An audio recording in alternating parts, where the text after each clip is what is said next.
semuanya. Jadi kami dari kelompok 1 mau mewawancarai Departemen Expo untuk tugas selanjutnya Bu Ranti. Jadi perkenalkan, nama saya Muhammad Saputra. Nama saya Dira Nurikmah. Nama saya Syariati Panitia. Saya Nanda Lia. Saya Salsa Nata. Tonton terus ya videonya sampai akhir. Kemudian Bapak, kami dari mahasiswa pendidikan Bapak Wisata Prodi Pengelolaan Peradaban. Jadi yang berjuang kami di sini Akan wawancara dan memberikan beberapa pertanyaan mengenai Departemen FO. Sebelumnya kita boleh tahu nama Bapak? Oke, ya perkenalkan ya, saya Usis.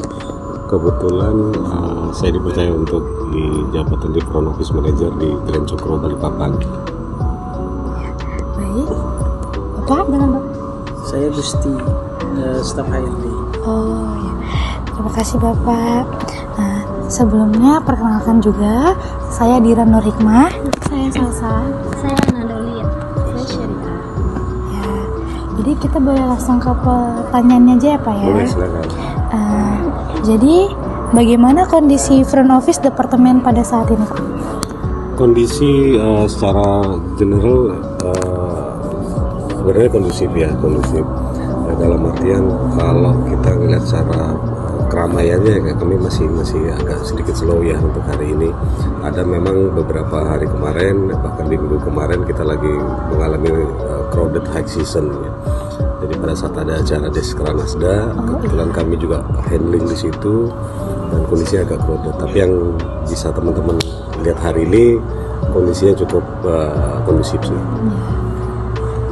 Ada lagi? Pertanyaan selanjutnya itu, apakah ada kendala di Departemen FO sekarang? Untuk saat ini alhamdulillah tidak ada kendala sama sekali ya.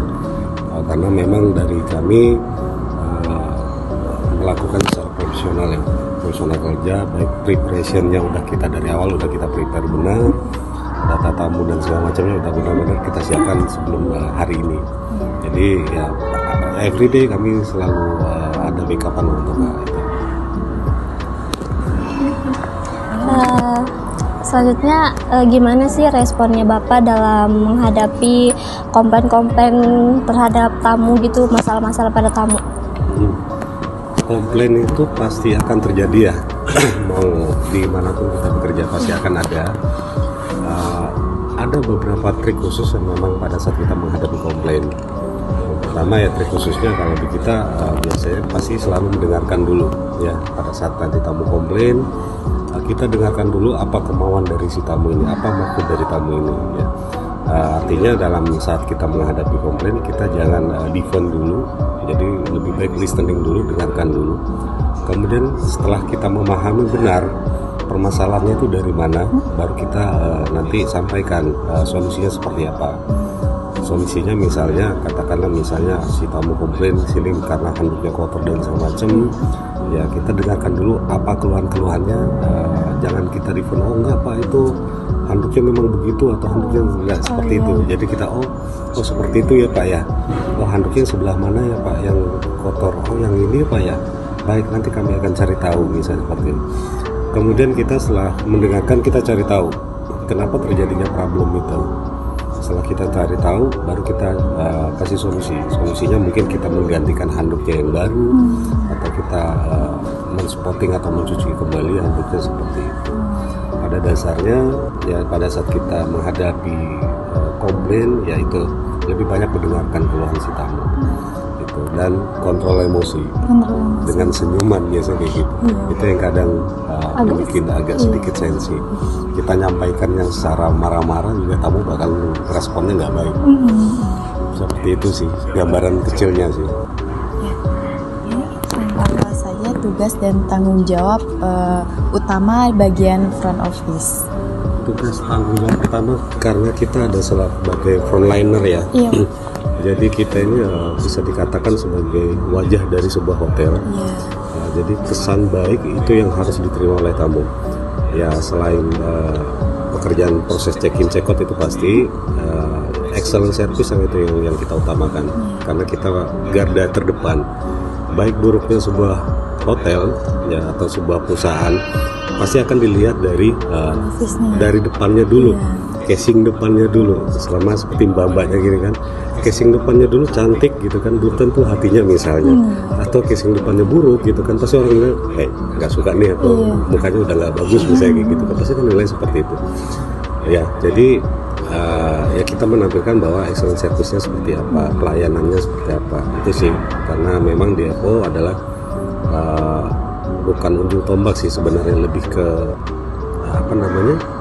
lebih ke wajah dari sebuah perusahaan itu sih. Jadi makanya kita menampilkan harus pelayanan yang terbaik, memberikan pelayanan terbaik, memberikan mutu komunikasi yang baik, seperti itu sih kalau di secara umum ya.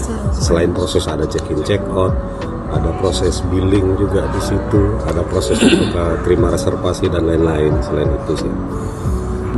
Sebelumnya ada perubahan nggak dari sistem FO sebelumnya atau sekarang?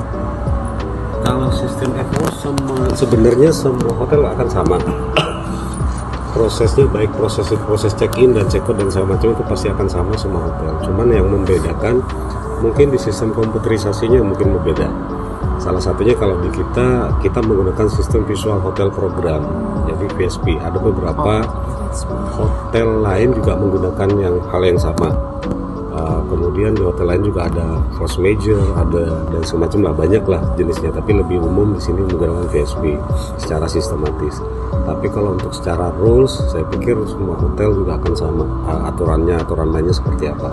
Yang membedakan kan hanya pelayanannya itu aja, baik buruknya itu aja yang membedakan, ramah atau enggak, itu sih. Berarti udah jarang pakai kertas-kertas gitu udah enggak ya Pak? Kita sudah model less paper. Beberapa hotel mungkin kalau hotel bintang 3 ke bawah, saya pikir juga mungkin masih ada pakai menggunakan billing manual. Tapi kalau kita sekarang udah less paper, jadi semuanya pakai online, baik itu berupa billnya, terus registrasinya kita semua pakai online. Jadi pada saat tamu datang, kita langsung pakai sistem komputerisasi pakai tab gitu, tanda tangan di tab, ngisi data di tab, udah langsung secara automatically. Kalau zaman dulu kan harus pakai kertas di print dan di tanda tangan. Kalau sekarang kita udah enggak. Jadi mempermudah kerjanya Pak.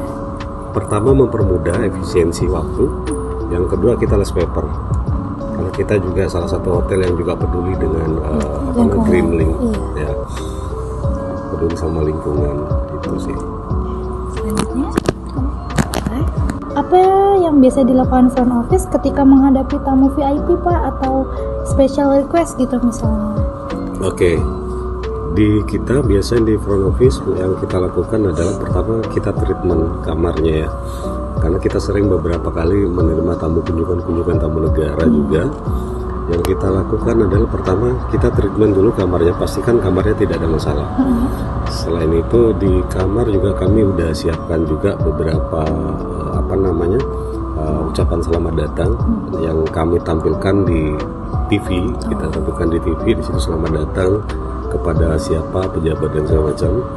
Kemudian kita juga siapkan juga fruit basket untuk untuk ucapan selamat datangnya. Fruit basket kita siapkan itu. Kemudian ada beberapa snack yang UMKM, kita ada kerjasama dengan UMKM. Kita memperkenalkan juga produk dari Balikpapan, makanannya seperti apa, snack-snack seperti apa, itu juga kita setup di kamarnya. Kemudian pada saat dia datang, biasanya kami akan menyambut. Ada beberapa departemen headnya, dia itu akan menyambut, dan kita juga siapkan welcome drink juga, minuman selamat datang buat si tamu VIP. Setelah itu kami biasa juga perlu ada karangan bunga atau apa seperti itu sih. Kalau memang itu benar-benar tamu VVIP, karena ada beberapa tingkatan. Kalau di hotel itu ada yang VVIP, ada yang VIP. Kalau VVIP berarti kan memang benar-benar di atasnya dari VIP, berarti kayak tamu negara, menteri dan semacam. Itu biasa kita treatmentnya seperti itu, benar-benar detail.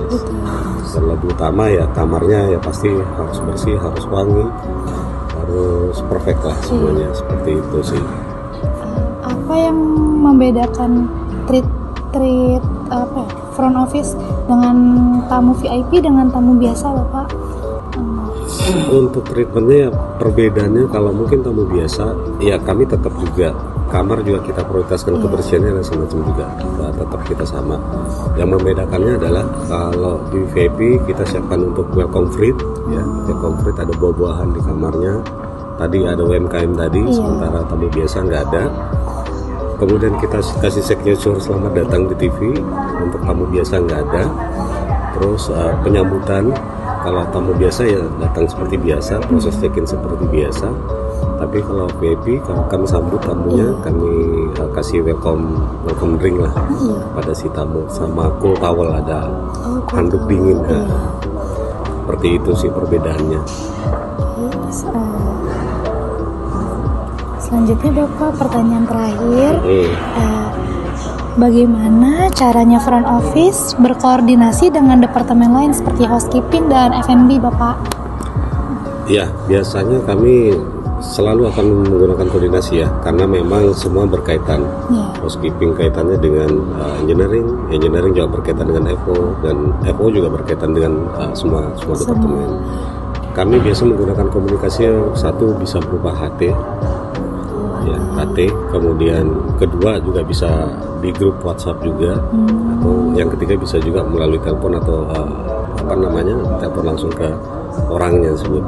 Tapi selain itu, kalau misalnya kita ada acara khusus atau event khusus yang membutuhkan koordinasi yang lebih intens lagi, maka kita akan melakukan meeting antar departemen. Jadi semua departemen kita kumpulkan, kemudian kita jabarkan apa yang harus kita lakukan, misalnya seperti itu. Misalnya ada event-event tertentu yang diharuskan dengan treatment khusus, kita adakan meeting, technical meeting namanya, seperti itu. Nanti kita sampaikan, ini kita perlu butuh ini, kita butuh ini, dan butuh ini, seperti itu sih. Untuk menghindari miskomunikasi juga ya, Bapak, betul, untuk menghindari miskomunikasi, seperti itu sih. Terima kasih Bapak sudah meluangkan waktunya untuk diwawancarai, dan terima kasih Bapak Gusti. Itu aja sih Pak ya. Terima kasih. Mohon maaf juga Pak sudah mengganggu waktunya. Mungkin Bapaknya lagi sibuk tapi malah kita repot. Iya, saya juga minta maaf ya. Tadi janji jam 11 ya, baru sekarang kita tepatnya dari tadi di sini ya. Tidak apa-apa. Iya, karena Jadi guys, itu tadi video wawancara kami bersama FOM atau manager. Terima kasih sudah menonton video kami. Sampai jumpa. Bye bye.